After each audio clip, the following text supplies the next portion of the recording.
2025ல வெளியான படங்கள்ல சிறந்த படமாகவும், குழந்தைகளுக்கான படமாகவும் இருக்கிறது தான் இந்த ஒரு படம்.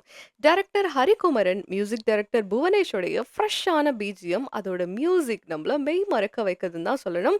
படம் முழுக்க கிராமம், மலை, கிணறு, இயற்கை அப்படின்னு தித்திப்போட விஷுவல்ஸ் கொடுத்திருக்கிறது பாராட்டுக்குரியது தான். இந்த கால குழந்தைகள் கண்டிப்பா பார்க்க வேண்டிய மிக முக்கியமான படங்கள்ல இதுவும் ஒன்று. 90கள்ல நாம அனுபவிச்ச பல்வேறு ஃப்ளேவர்கள் எல்லாத்தையும் தத்ரூபமா காட்சி அமைச்சிருக்கிறாங்க இயக்குனர். இந்த மாதிரி அருமையான படத்த தயாரிச்ச மெட்ராஸ் ஸ்டோரீஸ் புரொடக்ஷன் கம்பெனிக்கு எங்களுடைய பாராட்டுக்கள். ஓடிடில வர்ற வரைக்கும் வெயிட் பண்ணாம இன்னைக்கே குழந்தைங்களோட தியேட்டருக்கு போய் பாருங்க. படத்தோட பெயர் கிணறு. கதையின் ஆழமும் அதிகம், கருத்தும் அதிகம்.